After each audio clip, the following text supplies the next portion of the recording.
So again, guys, it's InDesign, and what you want to do to open it up. Again, I have my images saved. You want to do that to your folder. So I have my images right here. Just go into your Start menu.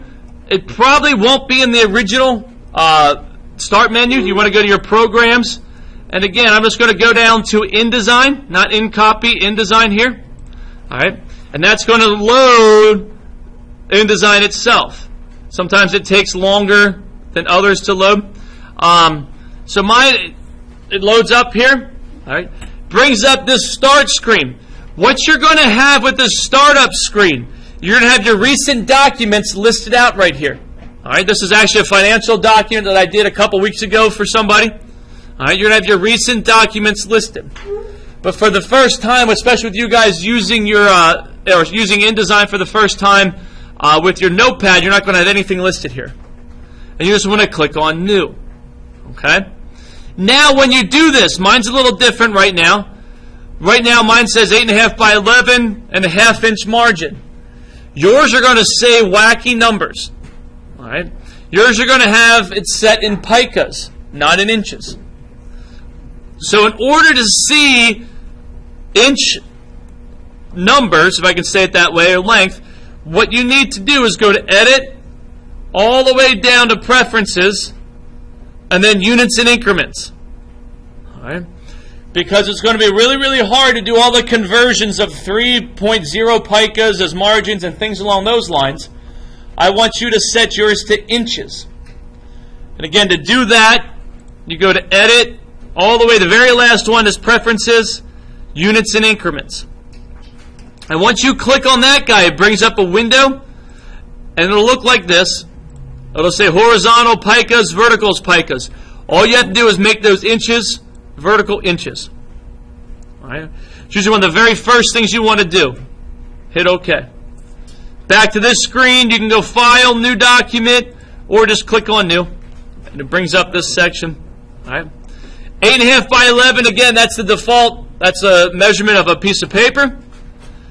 Down here in margins, I want to click down in here. Right now it's 1/2 inch margin, the default setting. I'm actually going to make it 0.25.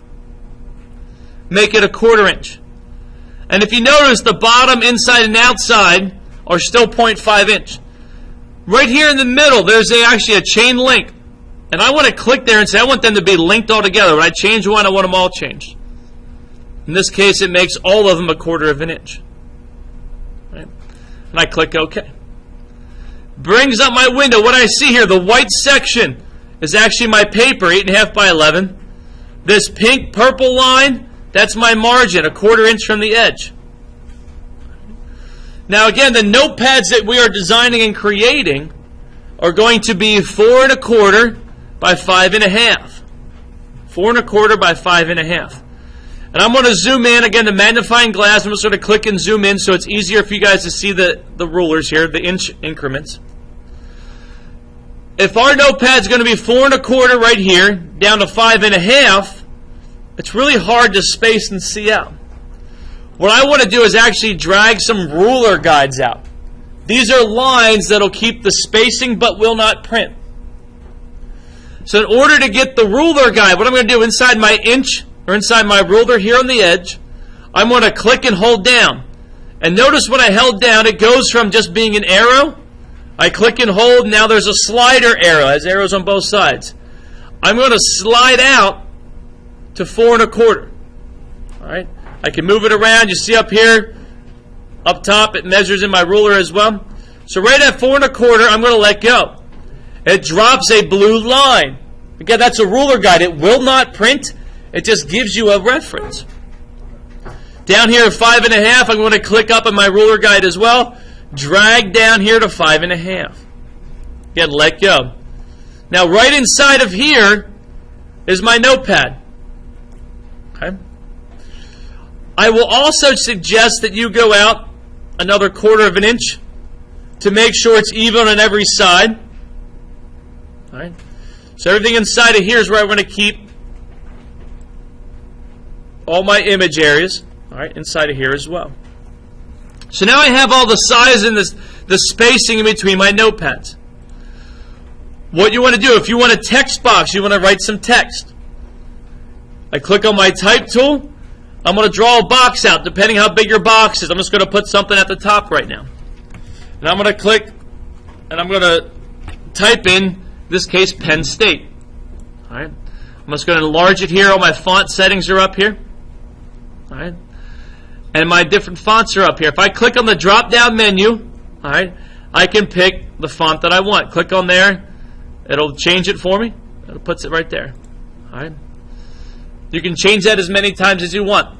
One of the neat things about InDesign, if I click and highlight this, and instead of the drop-down menu, if I click into my font name, and I just use my up or down arrow, again, as long as this is highlighted, and I clicked in here, I can go down through with my up or down arrow and see what the font would look like very relatively quickly. All right? And when you find something that you like, and say, okay, you know, I like that one. All right? You know, or you go down through and pick one you like. Once it's set, you just click off of it. Okay, there it is. It's set. Now, depending if you want your center justified, anything like that, differences. If you go into Window, type in Tables, and there's a paragraph tool there. All right. It'll bring up my paragraph palette, and I can make it center justified or right justified or fully justified, whatever you want. A lot of different settings as far as indentation. Again, if you want that, it's there in Window, type in Tables and Paragraph. All right. That'll bring up again the Paragraph tab. All right. So we have that set.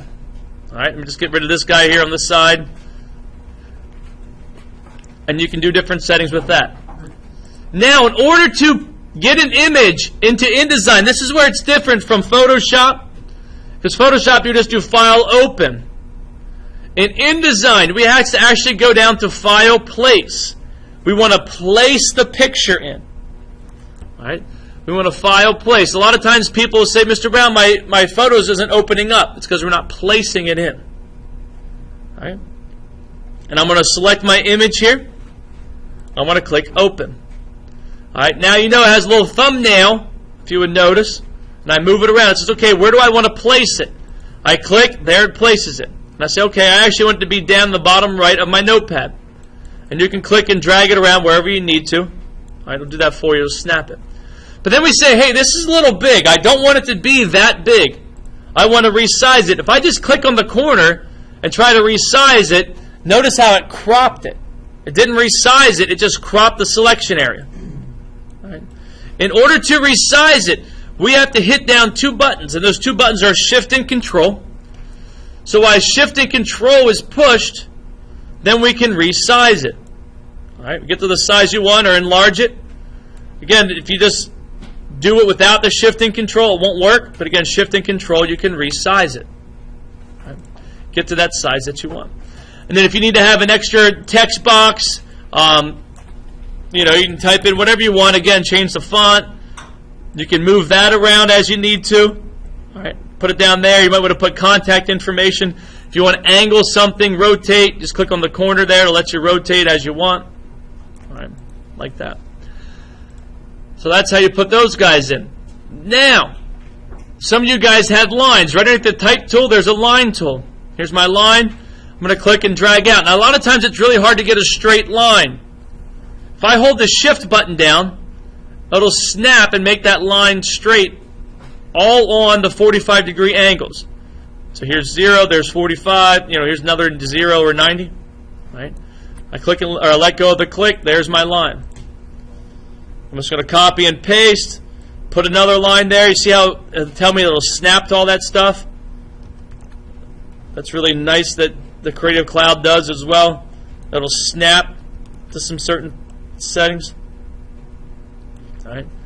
There's the snap. You can do that and do it as you need to. All right. You might say, okay, here's my one notepad. It's finished. What you are going to do is actually design two different notepads. You only have to do the thumbnails and rough layout for one of them.